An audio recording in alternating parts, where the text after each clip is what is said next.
Is racism a weed or a seed? A weed unwanted, choking the life from its surroundings? Or a seed planted deliberately, its roots spreading poison through the soil? This is a question that hangs heavy over the story of Donald Trump. Imagine a garden, a place of vibrant colors, a tapestry of different shapes and sizes. This is the ideal, the dream of a society where diversity is celebrated. But what happens when a gardener decides that some plants are unwelcome? What happens when he chooses to nurture only certain species? This, I fear, is the story of America under the shadow of Donald Trump.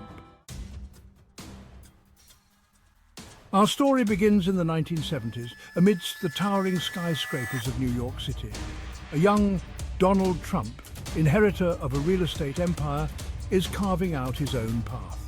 The US Department of Justice brought a lawsuit against the Trump Organization.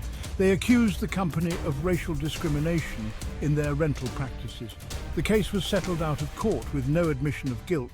Fast forward to 1989, the city is gripped by fear. A young woman is brutally attacked in Central Park. The media frenzy is immediate. 5 young men of color are arrested and charged. Enter Donald Trump. He takes out full-page ads calling for the death penalty. The 5 young men are convicted. Years later, they are finally exonerated.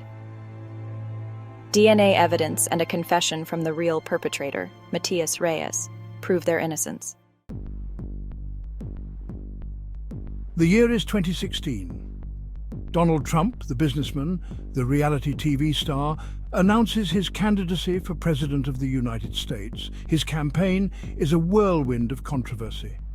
His rhetoric is divisive, often laced with xenophobia and intolerance. "Build a wall," he roars, promising to keep out Mexican immigrants, whom he brands as rapists and criminals.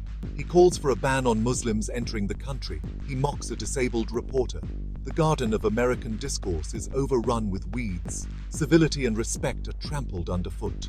Trump's words, amplified by social media, resonate with a segment of the population that feels unheard, left behind.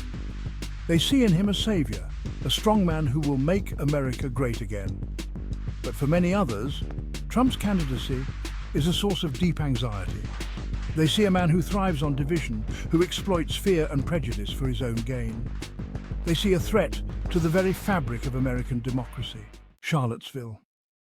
The storm breaks in Charlottesville, Virginia in August 2017. White supremacists, emboldened by Trump's rhetoric, descend on the city. They carry torches, chanting Nazi slogans. They clash with counter-protesters. Heather Heyer, a young woman there to stand up against hate, is killed when a car plows into a crowd. In the aftermath of the violence, all eyes turn to President Trump. Surely he will condemn the hate, the bigotry, the violence that has shaken the nation. But his words, when they come, are shocking. There are very fine people on both sides, he says, drawing a moral equivalence between neo-Nazis and those who oppose them. His words sting, a betrayal of his oath to protect and defend all Americans. The rally becomes a defining moment in Trump's presidency. It lays bare the consequences of his divisive rhetoric, the poison that has seeped into the soil of American society. Section 6. Withering Trust. The impact on communities. The Trump presidency has left an indelible mark on marginalized communities. The Muslim ban, the separation of families at the border, the rollback of environmental protections, the attacks on LGBTQ+ rights, these actions have sown fear and uncertainty in the lives of millions. Trust, once eroded, is difficult to rebuild. The damage inflicted by Trump's policies will continue to be felt long after he has left the political stage. The garden of American society, once vibrant and diverse, has been scarred by division and distrust. The fear, it's something we live with every day. Families torn apart, dreams shattered. It's hard to trust again after all that. The travel ban made me feel like an outsider in my own country. The sense of belonging, it's been stripped away. How do you rebuild that trust? Section 7. A legacy of division, judging the gardener. So we return to our original question, is Donald Trump a weed or a seed? Is he the root of the problem or merely a symptom of a deeper malaise? History will judge his legacy, but one thing is certain. His presidency has exposed deep fissures in American society. fault lines of race, class, and ideology. He has given voice to a virulent strain of nativism and intolerance, emboldening those who seek to divide rather than unite. The garden of American democracy, once a beacon of hope and opportunity, has been neglected, its soil poisoned by division and distrust. The task of healing, of rebuilding, will be long and arduous. Section 8. Cultivating Unity, a call to action. But we must not give in to despair. The fight for a more just and equitable society continues.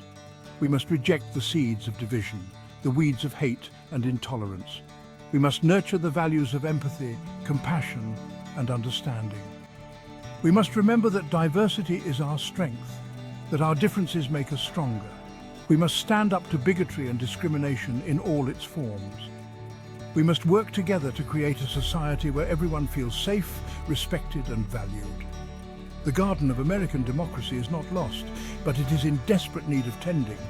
Let us pick up our tools, roll up our sleeves, and get to work. Let us cultivate a future where unity and justice bloom.